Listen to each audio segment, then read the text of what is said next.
Oke, nah saya tidak akan berlama-lama. Saya tahu semuanya dalam kondisi yang serba mendadak, kan kita harus buat sebuah keputusan yang cepat. Nah, karena itu percayalah sangat penting buat kita untuk menjadi bijak hari-hari ini.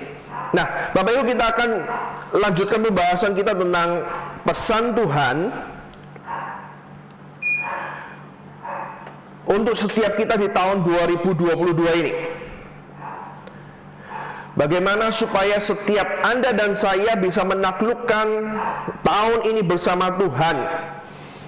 Saya percaya tahun ini bisa kita lewati dengan ajaib, dengan luar biasa kalau setiap kita menangkap apa yang Tuhan mau. Dan Tuhan punya pesan buat kita khusus, yaitu supaya kita menjadi bijaksana.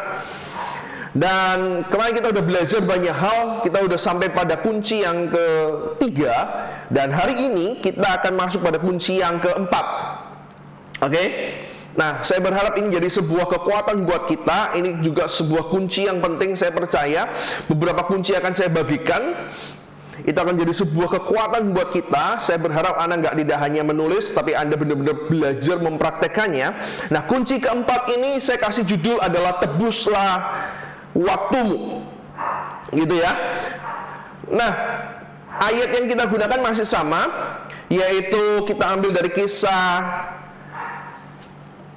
Gadis Bodoh dan Bijaksana. Nah, dari kisah ini, hari ini saya mau membawa Anda melihat sesuatu, bahwa Tuhan mau kita belajar bahwa Bapak Ibu, ada kejadian-kejadian dalam hidup kita ini, bila kita lewatkan, maka kita nggak akan pernah bisa mengulanginya lagi. Perhatikan baik-baik apa yang saya katakan. Bapak Ibu, dari kisah Gadis Bodoh dan Gadis Bijaksana, kalau Anda tahu endingnya bahwa akhirnya gadis bodoh tidak bisa menikmati, bahkan mereka diabaikan, ditinggal. Dan saya mau berkata gini, Tuhan sedang mengajarkan gini, bahwa seringkali ada kejadian-kejadian di hidup kita yang tidak akan pernah bisa kita ulangi, gitu ya. Perhatikan baik-baik bagian ini, karena Bapak Ibu, ada kesempatan-kesempatan di dalam hidupmu, di dalam hidup saya, yang terjadinya hanya satu kali saja. Dan kalau kesempatan itu kita nggak bisa memanfaatkan dengan baik, maka kesempatan itu tidak akan pernah terulang. Maka kesempatan itu hanya akan terlewatkan begitu saja. Dan yang terjadi kemudian hanya ada sebuah penyesalan, gitu ya. Saya mau bawa Anda membayangkan, Bapak Ibu, saya bisa bayangkan bahwa apa yang dirasakan gadis bodoh itu ketika mereka mendapati bahwa ketika mereka sudah membeli minyak dan mereka kembali dan ternyata mereka ditolak, mereka ditinggalkan. Sorry, aku nggak kenal kamu. Wah, saya bisa membayangkan perasaan mereka gimana ya. Itu bisa, hanya karena mereka kurang persiapan, karena mereka nggak bawa minyak cadangan. Perhatikan, hanya karena mereka meremehkan, karena pikir gadis yang bodoh ini, sangka mereka semua akan sesuai dengan apa yang mereka mau, semuanya akan baik-baik saja. Yang para gadis bodoh ini menyangka, gampang, nanti kan pasti dimengerti, temanku kan yang bawa, aku nanti pasti dikasih, kan cuman kurang sedikit, nanti pasti ditolong. Sehingga para gadis yang bodoh ini lupa, seharusnya mereka sendirilah yang bertanggung jawab atas hidup mereka, bukan tergantung dan mengandalkan orang lain. Dan karena kecerobohan mereka itulah akhirnya mengakibatkan kesalahan fatal. Mereka tidak bisa masuk, mereka tidak bisa menikmati janji, dan perasaannya saya mengerti, pasti itu nyesek banget, nyesek di hati. Ya kan, hanya karena minyak, hanya karena mereka mengira semuanya baik-baik saja, akhirnya yang mereka dapatkan adalah sebuah kesalahan fatal. Pasti nyesek. Nah, kalau ngomong nyesek Bapak Ibu, saya ingin bahwa Anda mengerti peristiwa ini. Kalau pengen nyesek, sebenarnya saya pernah mengalami. Saya percaya setiap Anda pernah mengalami. Nanti kita akan share, kita akan sama-sama berbagi hari ini. gitu ya. Karena jujur hari ini saya khotbah ini di hadapan lensa ini ya. Kalau biasanya saya bisa ngajak ngomong Anda, saya bisa share, saya bisa lihat pendapat Anda, muka Anda seperti apa. Nah, hari ini saya cuman di hadapan komputer. Nah, tapi nggak apa-apa. Mari kita akan biasakan diri gitu ya. Apapun kondisinya kita akan bisa, dan saya berharap Anda yang terutama mematikan kameranya tidak lanjut tidur ya. Oke.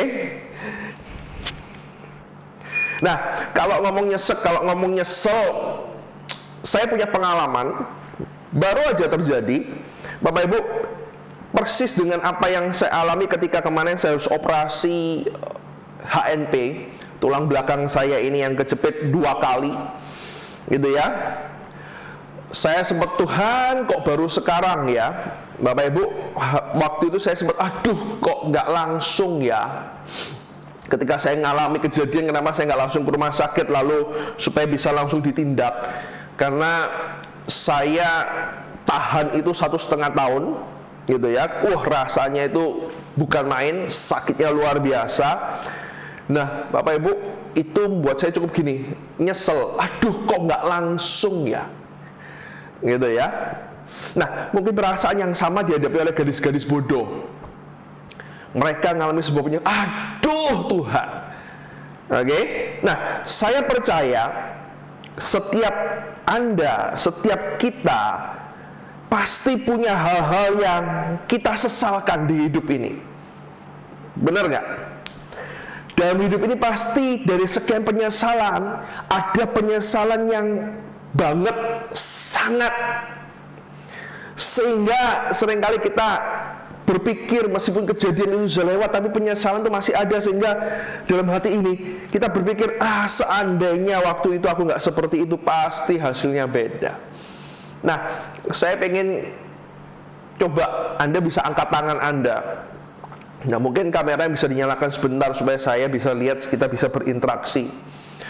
Bapak Ibu, siapa di antara jemaat yang pernah atau punya pengalaman yang menyesekkan, nyesal, bahkan sampai sekarang? Ada enggak? Atau hanya saya? Nah, kisah yang saya bagikan itu hanya salah satunya.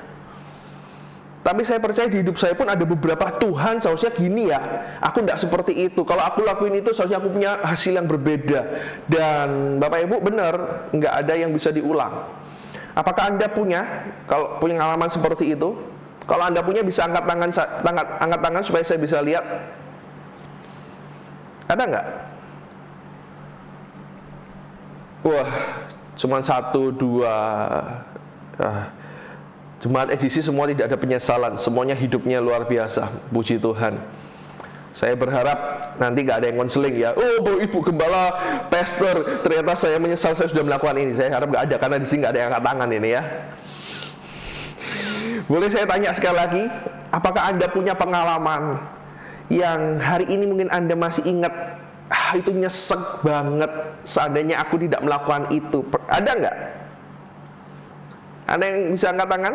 Saya mau lihat kembali. Oke, nggak sampai separuh. Oke, Ibu Gembala, tolong dicatat. Berarti mungkin Ibu Gembala bisa lihat dari situ ya, nggak angkat tangan. Nanti kalau konseling, kalau ada masalah apapun, ya kita tinggal doakan, serahkan pada Yesus saja, nggak usah dikonselingin, karena tidak ada sebuah penyesalan, gitu ya. Semuanya berjalan baik-baik saja buat sebuah jemaat EGC. Bapak Ibu, saya percaya seharusnya ada banyak hal yang sebenarnya menyesakkan hidup kita, tapi kadang-kadang kita malu mengakuinya ya. Tapi kita akan lihat ke depan. Kita akan lihat, sambil kita belajar kita akan lihat. Saya akan kasih beberapa contoh. Mungkin beberapa orang berkata gini, aduh Pak, seandainya dulu aku belajar lebih giat, nggak main-main, pasti hari ini kehidupanku lebih baik. Ada nggak pernah yang mengira seperti itu? Kalau ada, mungkin itu sebuah penyesalan yang nggak akan bisa Anda ulangi lagi. Atau mungkin Anda berkata gini, seandainya dulu aku nggak buru-buru nikah nih, gitu ya, aku lebih memilih mendengarkan ke orang tuaku, pasti hidupku nggak jadi samsak hidup, gitu ya. Pasti aku nggak harus mengalami kegagalan dalam pernikahan. Mungkin beberapa orang berkata juga, seandainya waktu itu aku nggak emosian, aku nggak serakah, nggak greedy, nggak sombong, maka pasti pekerjaanku, keuanganku, keluargaku nggak perlu mengalami kejadian-kejadian seperti ini, nggak perlu sampai berantakan seperti hari ini. Seandainya waktu itu aku nggak salah milih, gitu ya, pasti aku mengalami hal yang berbeda. Dan Bapak Ibu, seandainya waktu itu aku dengerin firman menjadi bijaksana, pasti hari ini aku jadi lebih baik. Amin. Amin. So, ini yang harus Anda ketahui. So, ini yang harus Anda tanam dalam hatimu hari ini, bahwa perhatikan Bapak Ibu, bahwa apa yang sudah berlalu tidak akan pernah bisa kita ulang kembali. Perhatikan kata-kata saya ini harus kita tanam dalam hati. Banyak orang berpikir bahwa selalu akan ada kesempatan untuk memperbaiki, bahwa kesempatan itu akan berulang. Tapi saya mau jelas katakan bahwa apa yang sudah berlalu tidak akan pernah kita bisa ulang kembali. Yang ada hanyalah hari ini, bagaimana Anda akan menjalani apa yang ada di depan kita tanpa terulang kembali dalam penyesalan karena kehilangan kesempatan demi kesempatan seperti yang kemarin. Perhatikan, saya dorong Anda Bapak Ibu untuk tanamkan dalam hati dan pikiran bahwa apa yang kemarin sudah berlalu, Anda tidak akan pernah bisa merubah dan mengulanginya kembali. Dan hari ini yang ada adalah apa yang akan di depan kita. Bagaimana Anda menjalaninya supaya tanpa mengulangi penyesalan-penyesalan yang kemarin karena kita kehilangan kesempatan demi kesempatan. Beberapa orang mungkin menyesal, aduh, waktu orang tua aku hidup aku sia-siakan, aku nggak buat baik. Kalau sudah begini aku merasakan bahwa pentingnya sekali. Tidak akan pernah bisa kita ulang.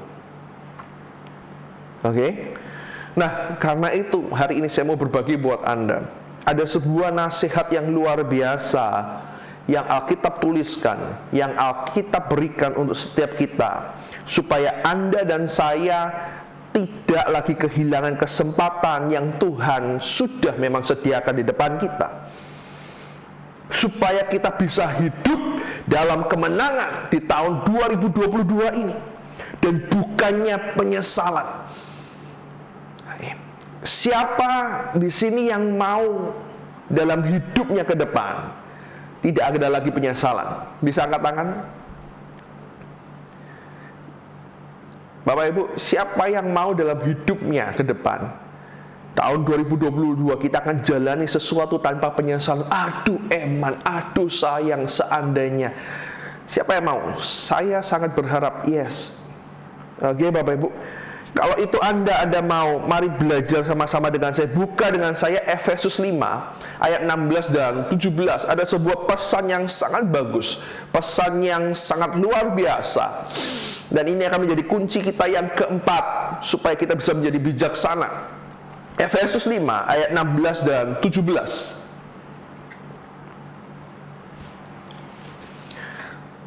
Saya akan bacakan.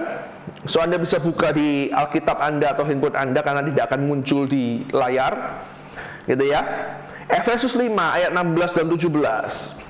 Firman-Nya berkata gini, dan pergunakanlah waktu yang ada, perhatikan, dan pergunakanlah waktu yang ada, karena apa? Hari-hari ini adalah jahat. Sebab itu janganlah kamu bodoh. Perhatikan Bapak Ibu, perkataan bodoh keluar lagi, gitu ya. So artinya gini, kalau Anda perhatikan ayat ini, maka Anda akan menjadi kebalikan bodoh, yaitu bijaksana. Dan ini yang kita kejar, ini pesan Tuhan buat kita 2022. Tetapi usahakanlah supaya kamu mengerti kehendak Allah.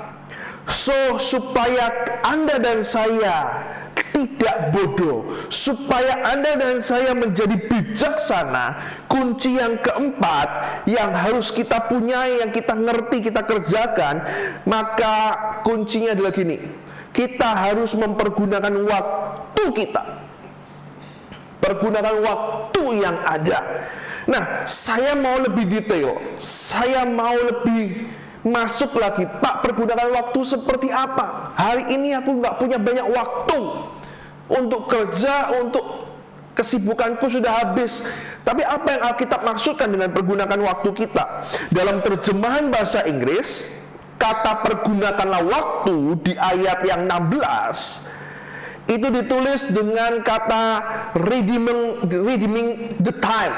Redeeming the time, atau artinya tebuslah waktumu. Dan ini judul kita. Ini kunci keempat untuk kita jadi bijaksana, yaitu kita harus tebus waktu kita. Apa itu tebus waktu? Nah, ketika saya selidiki dari bahasa aslinya supaya kita lebih paham, redeeming time ini berasal dari kata exagorazo. Perhatikan bahasa aslinya ditulis tebuslah waktu. Redeeming time itu berasal dari kata exagorazo, yang sebenarnya kata ini menunjukkan bahwa waktu itu ada sebuah pasar namanya agorazo yang menjual budak-budak, dan ketika orang mau beli budak, belinya di situ. Jadi exagorazo adalah artinya gini, membeli budak dari pasar budak supaya menjadi berguna. Kalau budak itu masih di pasar budak, dia nggak ada gunanya. Tapi kata exagorazo itu berarti gini, membeli budak dari pasar budak supaya menjadi lebih berguna. Nah, ini yang saya tangkap, ini yang saya ingin Anda catat. Kunci keempat untuk menjadi bijaksana, yaitu gini, dengan tebuslah waktumu dari kesia-siaan hidup, supaya Anda dan saya bisa menggenapi rancangan Allah di hidupmu. Perhatikan, kunci yang keempat adalah gini, tebuslah waktumu dari kesia-siaan hidup, supaya Anda dan saya bisa menggenapi rancangan Allah di hidupmu. So, Alkitab mengajarkan, Bapak Ibu, supaya kita tidak bodoh dan menjadi bijaksana, Alkitab mengajarkan setiap kita untuk menebus waktu kita, membayar waktu kita, kalau perlu membeli waktu kita dari kesia-siaan hidup. Gitu ya. Apa sih kesia-siaan hidup? Saya akan berikan 3 hal. Sadar nggak sadar, ternyata kita mari koreksi diri kita masing-masing. Apakah selama ini aku pergunakan waktuku untuk kesia-siaan atau tidak? Gitu ya. Makanya kenapa Alkitab meminta kita untuk menebus waktu kita, untuk mempergunakan, untuk membeli, untuk mengusahakannya, supaya waktu yang ada tidak Anda pakai untuk kesia-siaan hidup dan akhirnya menjadi sebuah penyesalan. Oke? Yang pertama, apa sih kesia-siaan hidup? Kesia-siaan hidup yang pertama adalah gini. Ketika Anda hidup dalam dendam masa lalu. Kesia-siaan hidup yang pertama kalau adalah gini, ketika Anda hidup dalam dendam masa lalu. Perhatikan, kesia-siaan hidup yang pertama, saya harus ulangi ini karena tidak ada slide. Nah, saya berharap perkataan saya bisa membantu Anda. Kesia-siaan hidup yang pertama adalah ketika kita hidup dalam dendam masa lalu.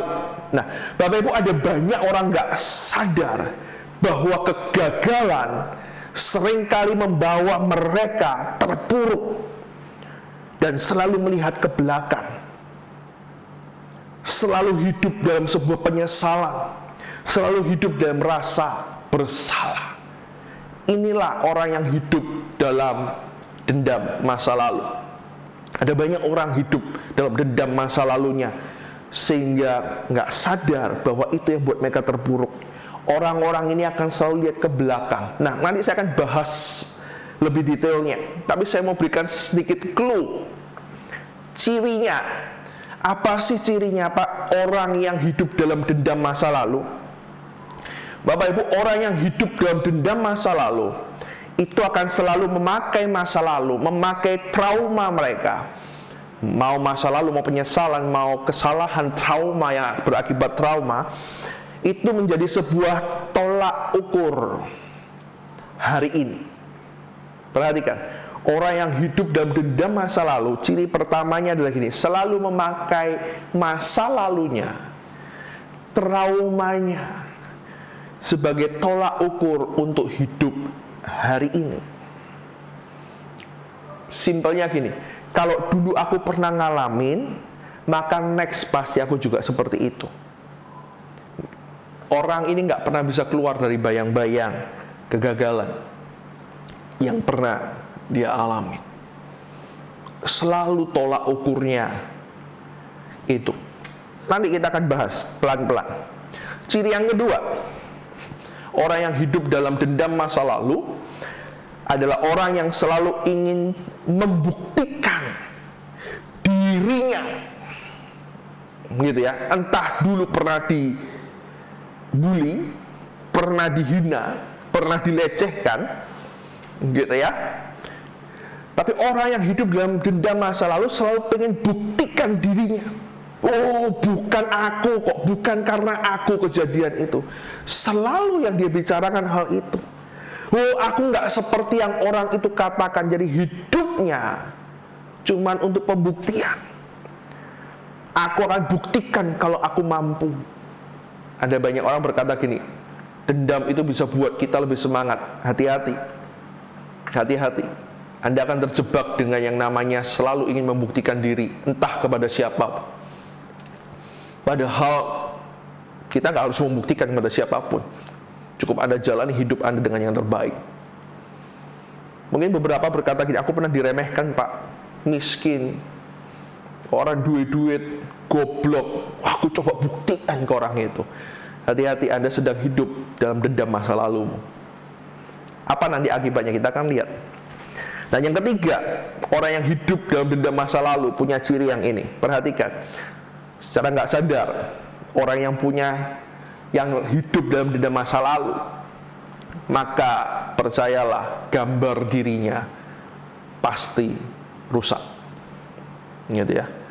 Orang yang hidup dalam dendam masa lalu, karena gambar dirinya rusak, dia akan selalu menyalahkan orang lain atau dirinya sendiri bahkan, gitu ya. Dan terkadang orang-orang seperti ini, dia akan jadi orang yang sangat pintar memanipulasi keadaan tentang dirinya sebenarnya. Jadi seharusnya dia nggak mampu, tapi dia buat sedemikian rupa supaya orang lain tidak mengerti bahwa dia nggak mampu. Jadi gambar dirinya kacau. Dan itulah hidup dalam kesia-siaan yang pertama. Ada banyak orang secara nggak sadar, mereka pikir mereka baik-baik aja, tapi ternyata masa lalu mereka menjadi kesia-siaan. Dan akhirnya suatu saat Anda akan lihat sebuah penyesalan, gitu ya. Yang kedua, kesia-siaan hidup itu apa aja? Yang kedua, paling pertama adalah hidup dalam dendam masa lalu. Yang kedua gini, orang yang tidak punya tujuan itu juga kesia-siaan hidup. Bapak Ibu, orang yang tidak mengerti atau tidak punya tujuan dalam hidup mereka, nggak ngerti tujuan hidup mereka, maka yang mereka usahakan hanya berusaha mengisi dengan apa kata orang, gitu ya. Apa yang lagi ngetren mereka ikuti. Buat apa kamu ikuti? Ya nggak apa-apa, have fun, aku seneng. Tapi tujuannya apa? Nggak tahu. Hidupnya hanya seakan-akan berputar. Orang yang nggak punya tujuan hidup, mereka akan berusaha menyenangkan orang lain selalu. Contoh, sekarang lagi trennya trader, gitu ya. Oh, kita akan ikut, padahal kita nggak ngerti, kita nggak punya pengalaman, dan kita nggak mau belajar. Dan akhirnya hari-hari ini saya dengar banyak sekali, kemarin saya dengar ketika saya kumpul dengan beberapa pendeta, ada satu jemaatnya bunuh diri karena terlilit hutang trader, karena nggak ngerti, karena cuma ngikut, karena cuma apa? Karena yang dipengin apa? Cuman cuan, tapi mereka nggak ngerti tujuannya apa.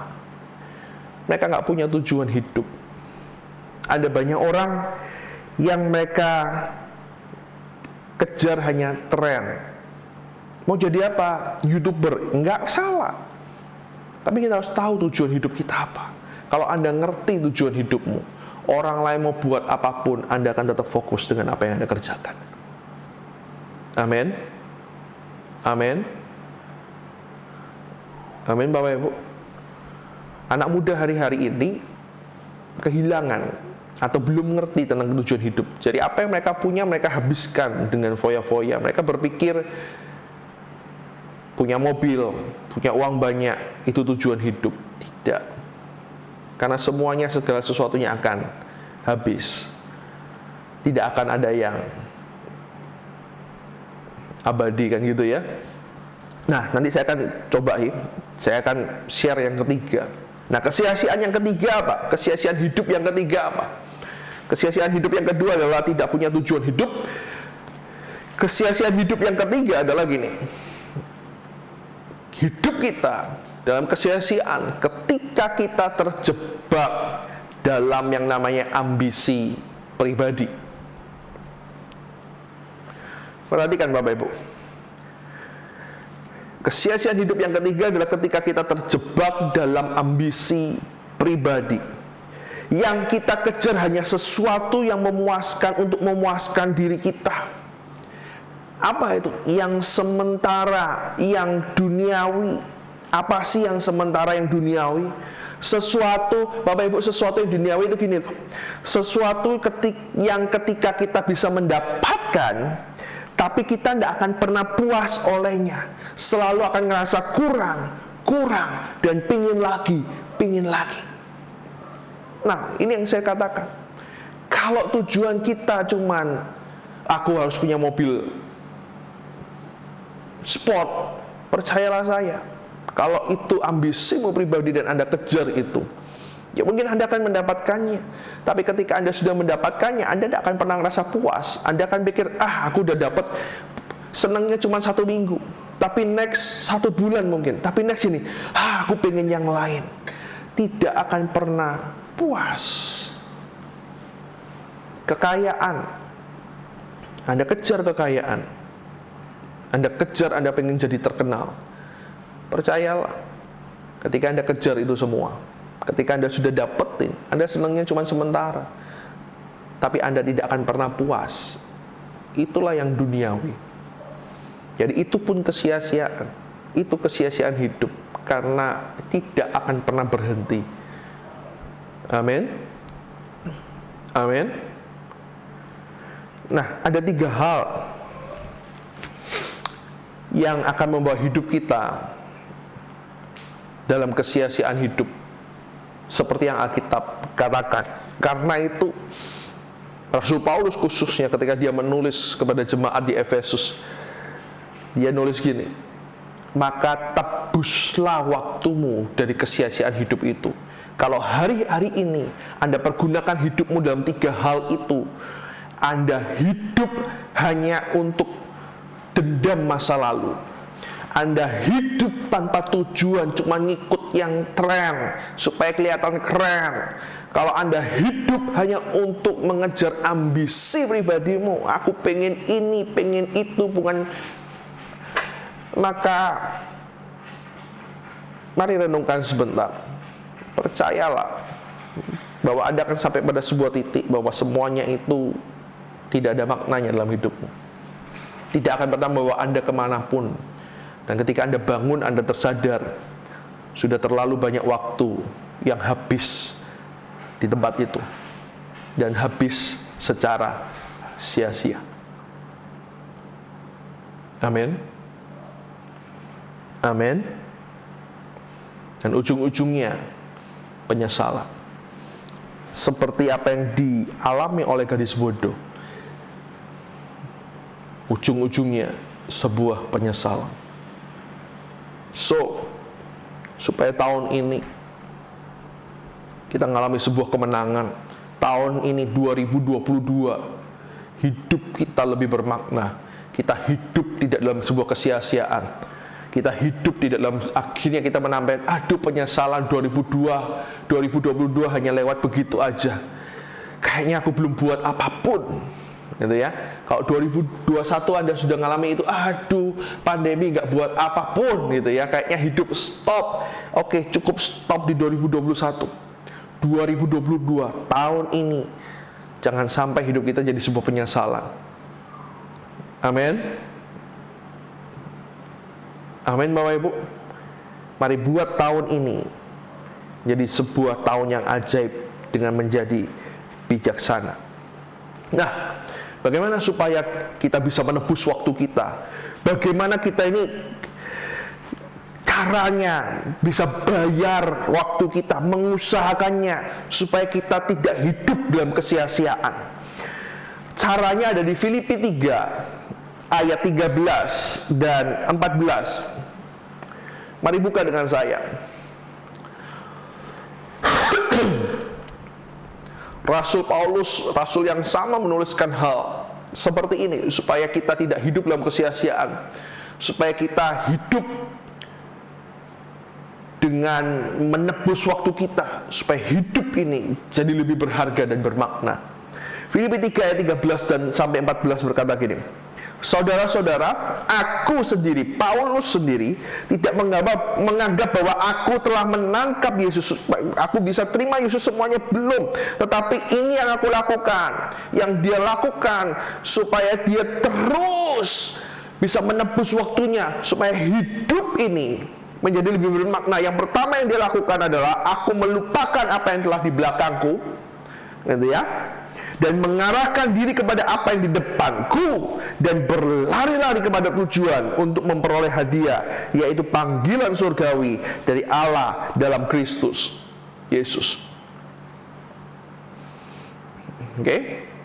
Perhatikan, ini yang Paulus lakukan, dan saya akan sederhanakan buat Anda.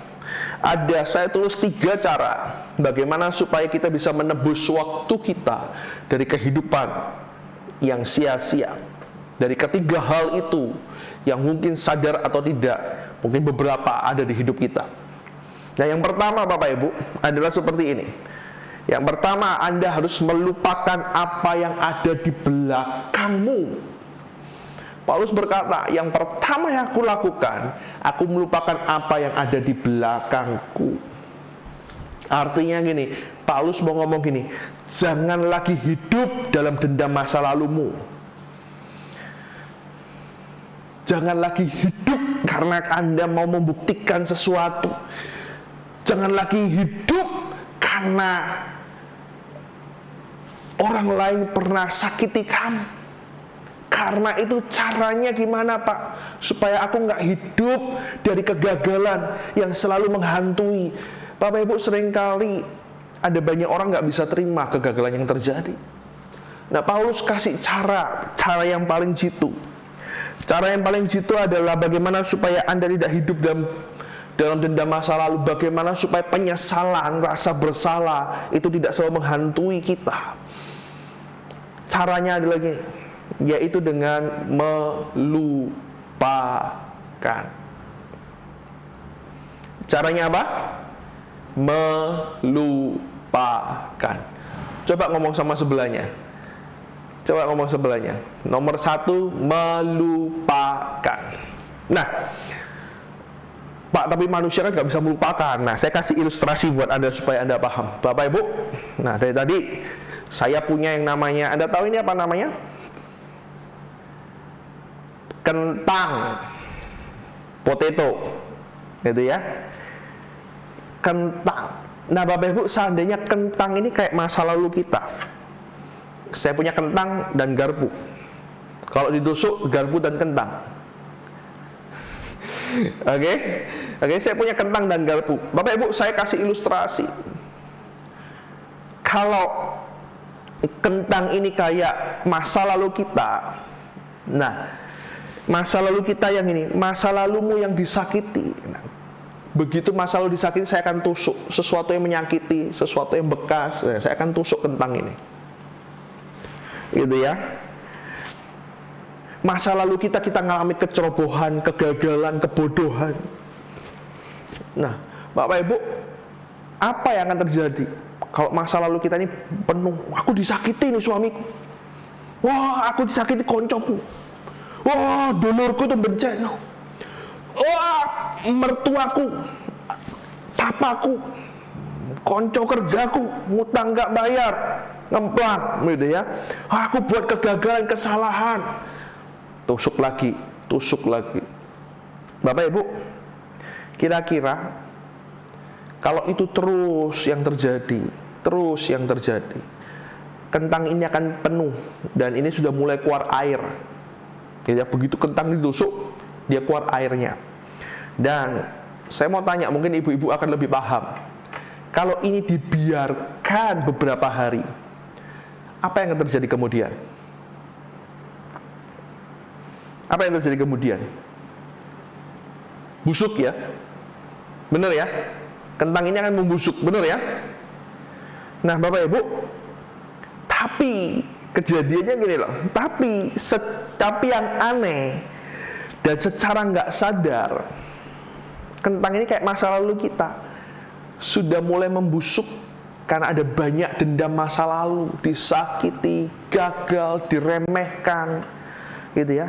Tapi yang aneh, kita ini seneng bawa kentang yang busuk ini kemana-mana. Bahkan terkadang ada beberapa orang dengan bangganya ditunjukkan ke orang lain. Ini loh, oh orang itu ya, oh aku pernah ini loh. Bapak Ibu, bahkan beberapa orang ngomong, kita suruh mereka cium gitu ya, aromanya. Enak nggak kentang busuk aromanya? Nggak enak, gitu ya. Nah, begitulah masa lalu kita. Kalau Anda punya kentang busuk, Anda bawa di tas Anda, apa yang seharusnya Anda lakukan? Dengan mudah saya akan katakan, yang seharusnya kita lakukan, yaitu kita ambil, kita buang, kita tinggalkan, mungkin kita kubur, supaya nggak banyak lalat di situ. Benar? Karena Bapak Ibu, kentang busuk bukan hanya beraroma, tapi ternyata kentang busuk itu juga bisa beracun, gitu ya. Yang kita lakukan apa? Yang busuk, yang ini, yang sudah nggak karu-karuan bentuknya, buang, kubur. Gantilah dengan sekentang yang baru. Artinya sama. Bapak Ibu, kalau kehidupanmu penuh dengan luka, penuh dengan penyesalan, penuh dengan kegagalan, Anda pernah disakiti demikian rupa, maka yang Anda harus lakukan, jangan dibawa kemana-mana, jangan disimpan terus. Tapi yang harus saya lakukan adalah apa? Buang, tinggalkan, kubur. Ya kan? Jangan sebalik-baliknya dicerita-ceritakan, gitu ya. Kalau Anda cerita-ceritakan, artinya kan Anda bawa kemana-mana Anda berada. Anda pengen orang lain cium, padahal itu busuk, itu beracun. So artinya gini Bapak Ibu, dari pelajaran kentang ini saya mau kasih tahu Anda, kalau Anda sadar bahwa hidupmu Anda sedang hidupi ini, hidup karena dendam masa lalu, karena mungkin Anda pernah diremehkan, karena Anda nggak terima, aku ingin dianggap berhasil, maka belajarlah seperti ini. Seperti yang Paulus katakan, lupakanlah yang telah lalu, aku meninggalkan yang telah lalu di belakang. Artinya apa? Kita memang tidak pernah bisa lupa akan semua kejadian jelek yang kita alami, tapi Anda bisa berdamai dengan masa lalumu. Amin. Mungkin Anda berkata, aku ini bukan anak yang diinginkan, Pak. Yes, Anda nggak pernah bisa merubah itu. Tapi kalau Anda hidup terus di dalam dendam masa lalu itu, maka Anda seperti membawa kentang busuk kemanapun Anda pergi. Yang Anda perlu lakukan, lupakan. Gimana caranya? Berdamailah dengan masa lalu. Apa itu berdamai? Berdamai itu gini loh, ampuni masa lalumu, gitu ya. Ampuni masa lalumu. Bapak Ibu, ada banyak orang sukar melepaskan kentang busuk. Sukar mengampuni masa lalunya. Ada banyak orang berkata gini, ada orang bertanya kepada saya, Pak, mengampuni itu kayak gimana sih? Mengampuni tidak mudah, karena itu berhubungan dengan perasaan, dengan memorimu. Tapi setahu saya, kalau Anda sudah mengampuni akan sesuatu, ingatanmu tidak akan hilang, tapi sesuatu itu tidak akan mengganggumu lagi, tidak akan membuat hatimu sakit, hatimu nggak enak, dan mungkin bahkan Anda bisa ketawa karena itu. Salah satu cara mengampuni adalah seperti ini, Bapak Ibu. Jangan terus diceritakan. Kita menganggap ketika kita share dengan orang, menceritakan terus, kita belajar mengampuni. Tidak. Anda justru tidak akan pernah bisa lupa yang terus Anda ceritakan dan ulangi lagi. Itu ya. So artinya gini, jangan banyak ceritain, udah ceritain 1-2 orang karena memang hatimu sakit, nggak apa-apa. Setelah itu close, tutup lembarannya, tutup lembaran di belakang. Sudah jangan diingat lagi. Ampuni, ambil keputusan, aku mengampuni. Setiap kali aku ingat gimana Pak? Ambil keputusan, aku mengampuni. Kalau itu masih datang dan sakit lagi gimana Pak? Ngambil keputusan, aku mengampuni. Tanpa Anda harus ingat dan ulang kembali. Amin. Amin. Ampuni orang yang pernah bersalah pada Anda, yang buat hidup kentang Anda nggak enak. Aku mengampuni mertuaku, aku mengampuni suamiku, aku mengampuni papaku. Mencek no Pak, ngulangi lagi, nggak apa-apa. Aku mengampuni. Amin Bapak Ibu. Amin. Hal yang kedua, yang pertama berdamai dengan masa lalu, yaitu mengampuni. Hal yang kedua adalah menerima yang tidak enak itu sebagai proses dari Tuhan. Amin. Kalau Anda mau berdamai dengan masa lalumu, yang pertama Anda harus belajar mengampuni terus sampai ketika Anda ingat akan hal itu tidak membuatmu sakit, getir. Bahkan mungkin Anda bisa tertawa akan hal itu. Oh, dulu aku pernah kayak gitu ya. Tapi yang kedua setelah mengampuni, Anda harus belajar buka hatimu, terima itu sebagai proses yang Tuhan izinkan dalam hidup. Percayalah, segala sesuatu menyakitkan yang tidak membunuhmu, itu akan membuat engkau lebih kuat, membuat engkau lebih bijaksana, dan membuat engkau bisa jadi berkat buat orang lain di area tersebut. Amin. Amin. Bukan untuk kita memperlakukan orang lain seperti apa yang kita alami. Amin Bapak Ibu.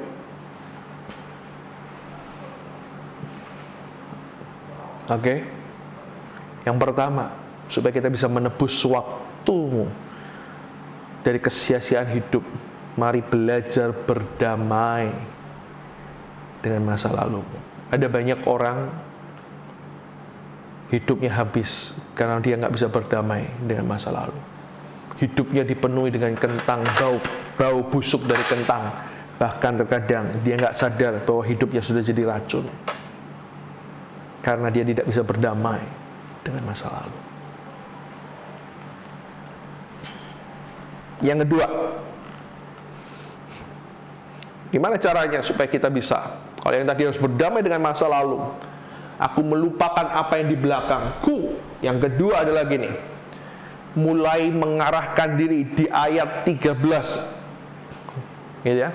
Filipi 3:13 bagian yang C berkata gini, setelah aku melupakan yang telah lalu, berikutnya langkah kedua adalah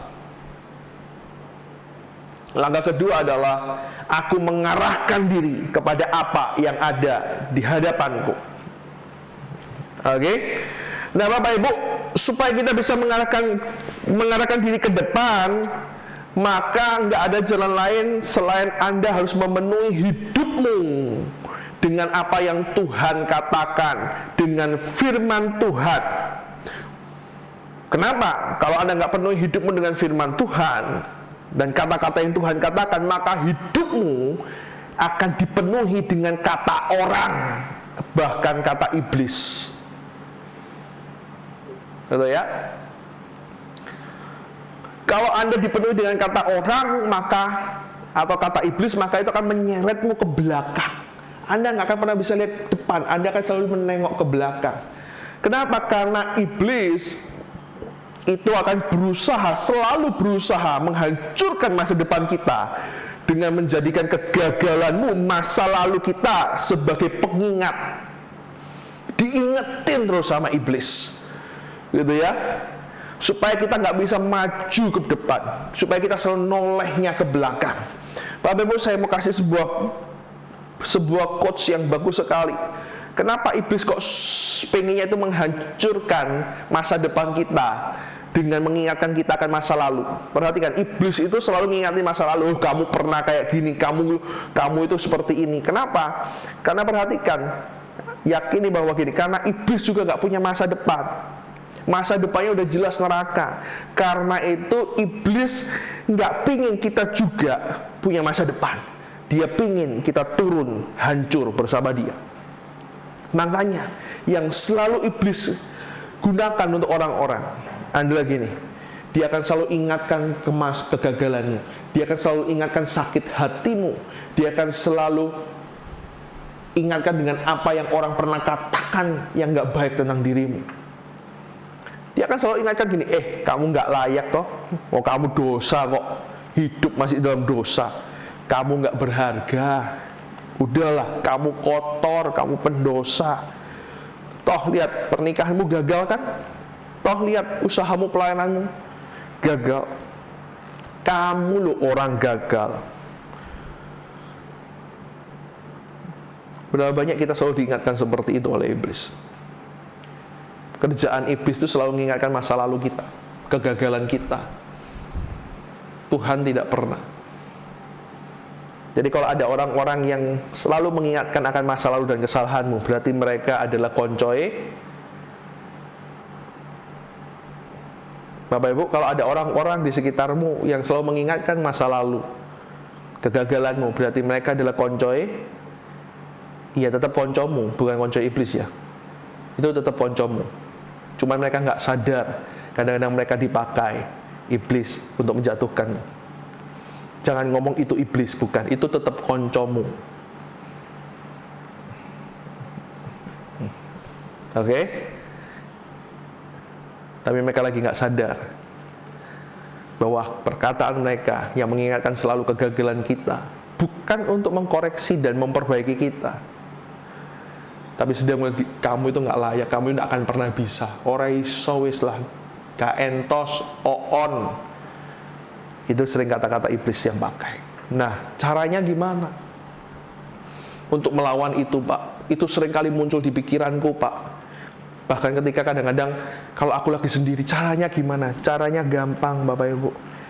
Anda cuma bisa lawan perkataan iblis. Lawannya pakai firman Tuhan. Isi hatimu, isi pikiranmu dengan firman Kristus. Amin. Apa yang Tuhan katakan? Anda nggak bisa cuma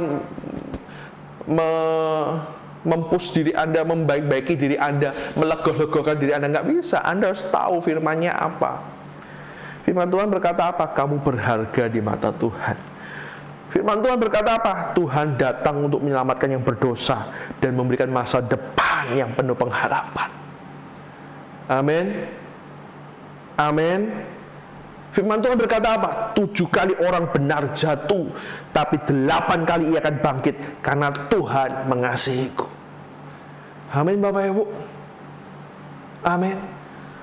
So, kalau itu yang Anda taruh di hati, itu yang Anda taruh di pikiranmu, maka nggak ada waktu lagi noleh ke belakang. Aku akan maju ke depan. Amin. Bukan karena aku bisa, tidak.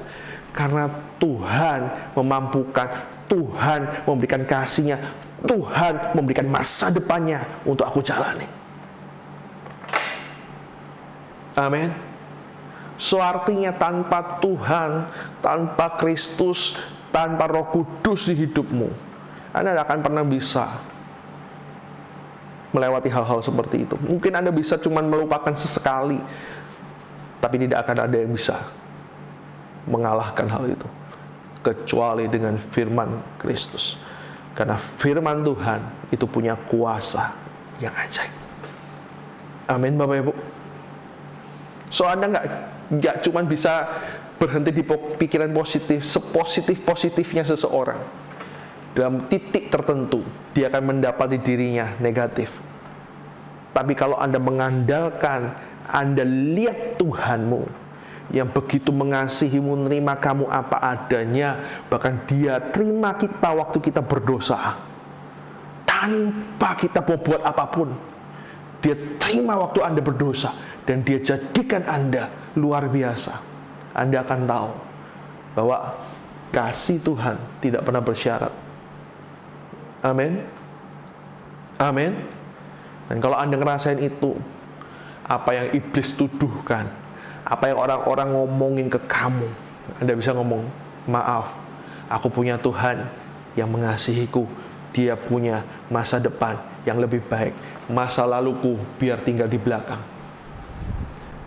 Amin. Aku mau tutup lembaran di belakang. Hari ini aku mau hidup dengan lembaran yang baru ke depan. Amin Bapak Ibu. Kalau saya ingat Paulus, Bapak Ibu, ini orang sebelum jadi pengikut Kristus namanya adalah Saulus. Orang yang menganiaya jemaat Tuhan, orang yang bahkan berperan dalam pembunuhan rajam batu Stefanus. Anda bisa lihat, kalau orang-orang lihat dia, saya bisa bayangkan hari itu kalau ada di posisi Paulus. Begitu dia percaya ikut Kristus, nggak ada yang percaya. Semua akan ngomong, kamu pembunuh kok. Gak mungkin kamu bisa bertobat. Nggak bisa. Tapi dia buktikan. Dia nggak bersandar dengan apa kata orang. Tapi dia bersandar, kasih Kristuslah yang menyelamatkanku. Amin. Dan dia bayar waktunya dengan mengerjakan yang di depan. Dia nggak biarkan yang di belakang itu mempengaruhinya. Dia nggak biarkan iblis mengingatkan dia akan masa lalunya. Itu cukup di belakang. Selesai. Hari ini ke depan aku akan melangkah karena Tuhan yang mengasihiku. Amin. Yang terakhir, yang ketiga. Yang ketiga,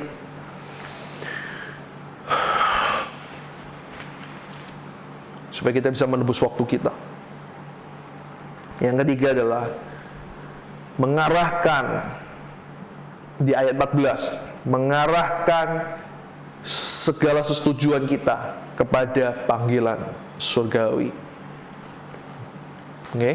Yang pertama, lupakan yang telah lalu, berdamailah, ampuni, terima prosesnya sebagai proses yang dari Tuhan untuk menguatkan hidupmu. Yang kedua, arahkan pandangan kita ke depan. Jangan biarkan omongan orang, omongan iblis menghancurkan, mengingatkan kita akan masa lalu kita. Tapi mari isi hidup kita, pikiran hati kita dengan firman Kristus. Dan yang terakhir, mari arahkan hidupmu kepada panggilan surgawi. Apa itu artinya? Simple. Ingat, Anda ada karena Tuhan punya maksud sesuatu. Anda diselamatkan bukan supaya Anda untuk hidup Anda sendiri yang enak, tapi Tuhan punya mandat. Tuhan titipkan sebuah tanggung jawab dalam kehidupanmu. Kemarin kunci yang ketiga saya bagikan. Sebagai orang Kristen, kita punya sebuah tanggung jawab yang Tuhan titipkan. Apa itu? Memberitakan Yesus. Oke. Yang ketiga, supaya waktu kita tidak habis dalam kesia-siaan hidup, maka pergunakan waktu untuk memberitakan Yesus kepada orang yang belum kenal Yesus. Oke? Caranya gimana, Pak? Apa cukup aku cerita Yesus habis itu selesai? Kemarin saya bahas panjang lebar ya di Komsel. Saya nggak tahu, beberapa mungkin saya nangkep Beberapa orang tidak nangkep gitu ya. Beberapa orang miss. Saya mau berkata Bapak Ibu, ketika Anda diselamatkan dari dosamu, hidupmu yang gak layak, Tuhan selamatkan menjadi anak Tuhan, orang Kristen, Tuhan itu sedang titipkan sebuah tanggung jawab dalam hidupmu. Tuhan sedang titipkan sebuah panggilan. Apa itu? Supaya Anda memberitakan Yesus yang sudah Anda terima. Caranya gimana Pak? Caranya bukan ajak mereka ke gereja. Ya bagus Anda bisa ajak mereka ke gereja. Beberapa orang saya cukup salut sebenarnya. Mereka korban, mereka bayarin transport orang supaya mereka bisa masuk ke gereja. Tapi itu nggak cukup, itu bukan apa yang Tuhan mau. Perhatikan, tanggung jawab adalah kita menyelesaikan sesuai dengan apa yang Tuhan mau. Yang Tuhan mau bukan cuma kamu antar orang ke gereja, bukan cuma kamu asal cerita Yesus. Itu baik, tapi bukan itu tanggung jawab kita. Tanggung jawabmu adalah menceritakan Yesus dengan cara apa? Menasehati. Masih ingat Kolose? Menasehati. Apa itu menasehati? Anda bisa berbuat baik dengan menasehati. Perbuatan baik Anda bisa itu jadi sebuah nasihat buat orang lain. Tapi nggak cukup untuk menasehati. Tapi apa? Ajar mereka. Ajari mereka gimana hidup di dalam Kristus seperti yang Anda hidupin. Dan yang ketiga apa? Pimpin mereka, lead by example. Pimpin mereka dengan hidupmu, contoh hidupmu, sampai mereka sempurna seperti Kristus yang kau kejar. Amin. Amin. So yang ketiga ini akan menguatkan kita kembali dengan tanggung jawab kita sebagai orang Kristen. Karena panggilan surgawi kita adalah gini, memberitakan Yesus. Caranya apa? Bawa mereka ke gereja, ke komsel itu baik, tapi itu belum menyelesaikan tanggung jawab Anda dan saya. Oke? Tapi Anda bisa menasehati mereka. Kalau mereka punya masalah, Anda nasihati. Enggak hanya cukup nasihat. Kalau nasihat Anda selesai, sekali selesai, enggak. Tapi Anda bimbing mereka, ajar mereka gimana supaya hidup yang baik. Gimana mereka bisa memimpin. Kemarin sempat ada yang bertanya, Pak, gimana caranya aku bisa ngajari? Kalau nasihati gampang Pak, sesuai firman Tuhan. Oh ya, jangan mencuri, hidup jujur, berusaha keras, jadilah bijak. Itu saya bisa Pak nasihati. Tapi kalau untuk ngajar, untuk mimpin gimana? Aku kan nggak ada basic Pak.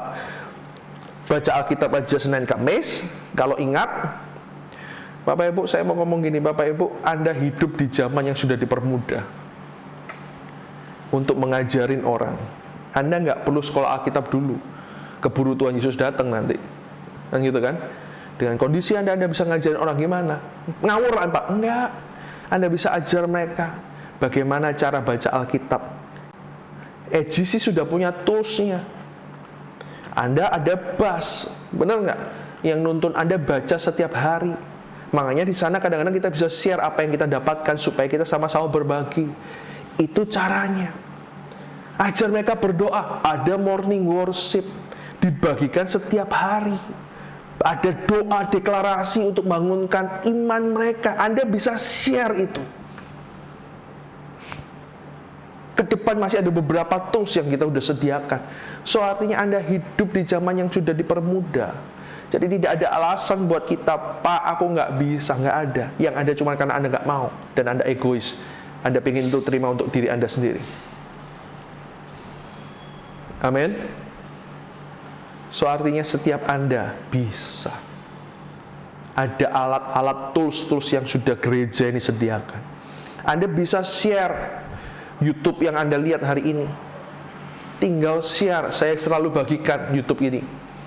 Di IG saya selalu saya kasih short story, video singkat 1 menit, 2 menit. Nggak pernah dilihat. Kenapa saya buat seperti itu? Karena saya rindu itu jadi sebuah tools. Ketika Anda nggak bisa ngomong, itu Anda bisa share. Anda bagi, aku diberkati loh melalui ini.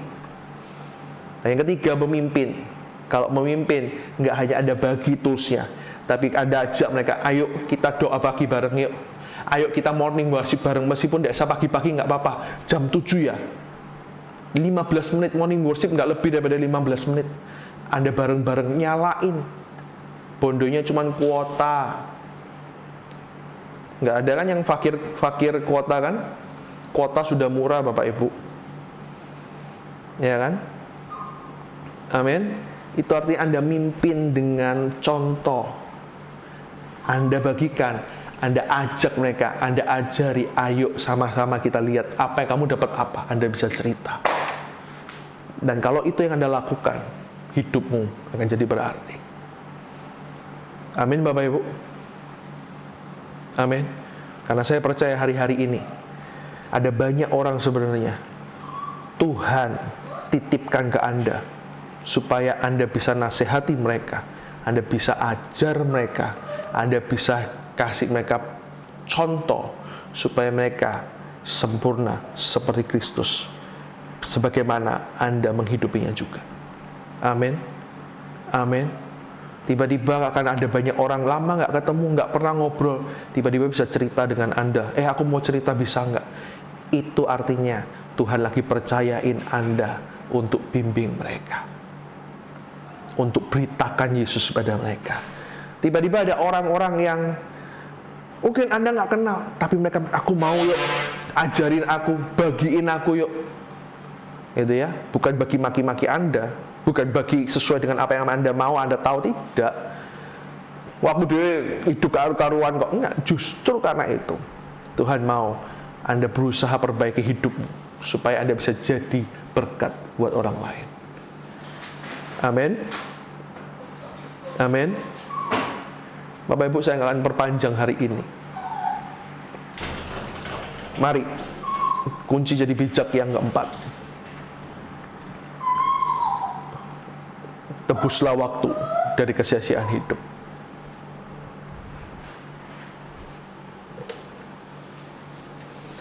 Saya nggak tahu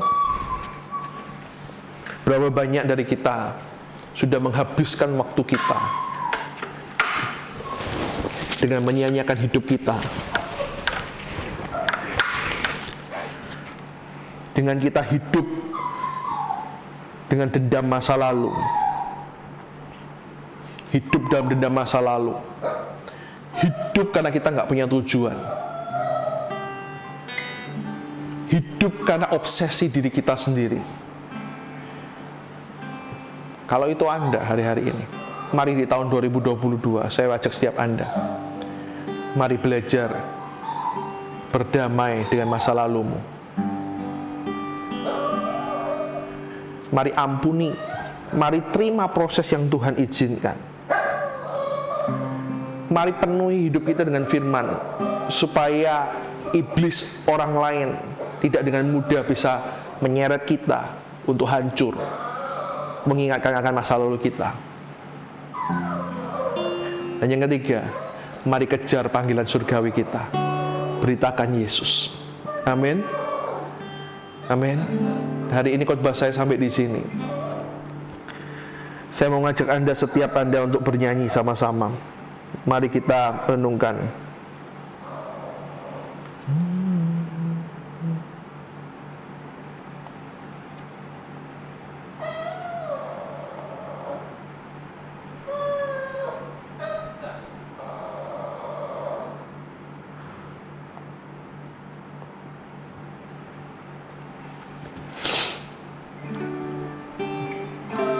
Apakah kita termasuk orang-orang yang menyia-nyiakan waktu kita untuk hidup dalam kesia-siaan?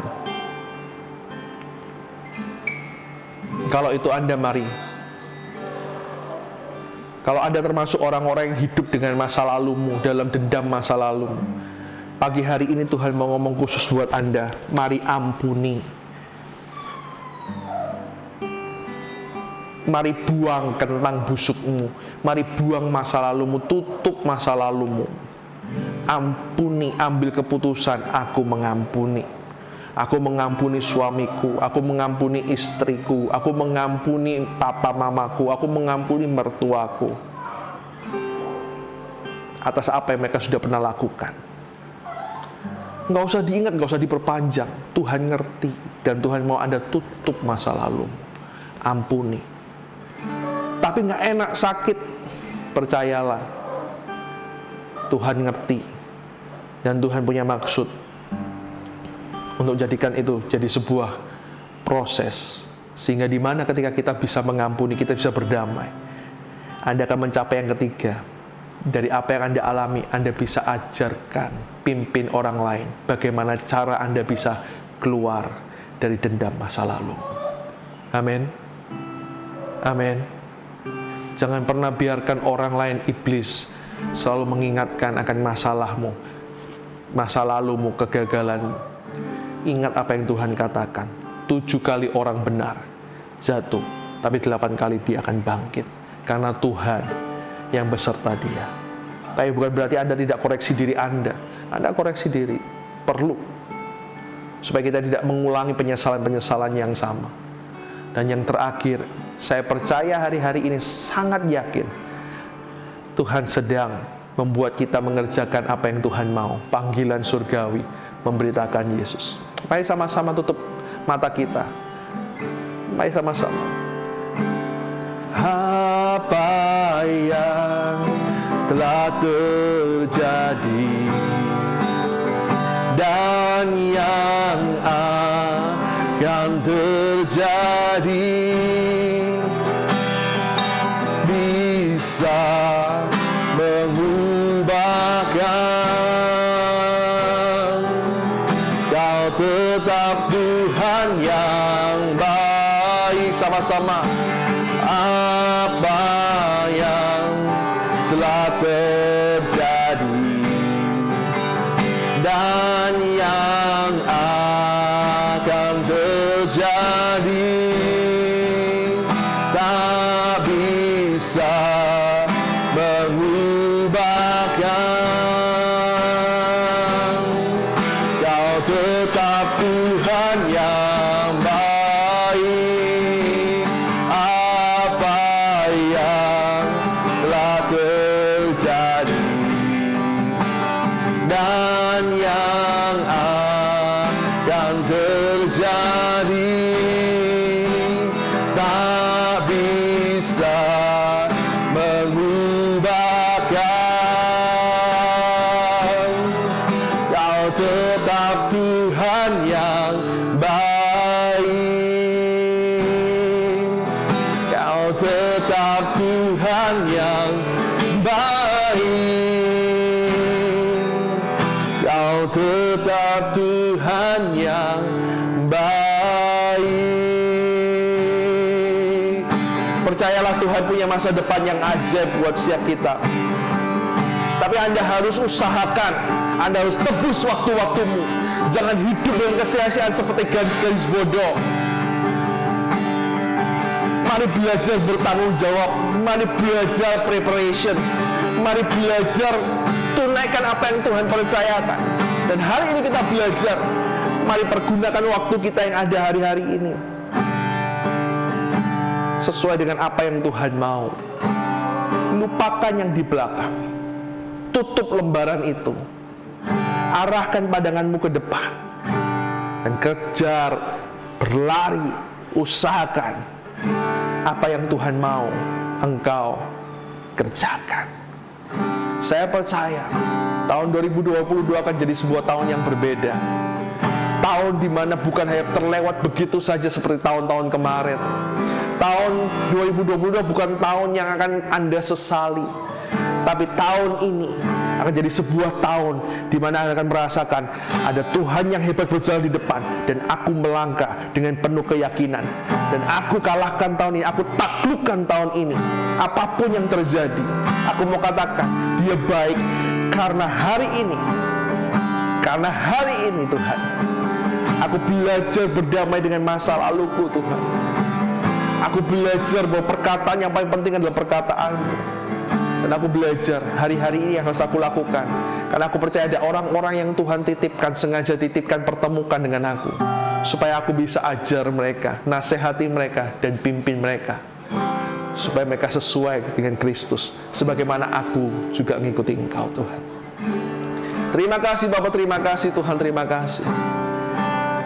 Ibadah kami sudah selesai pagi hari ini. Kami mau bersatu hati, kami mau angkat tangan kami mau berdoa buat bangsa dan negara kami Tuhan.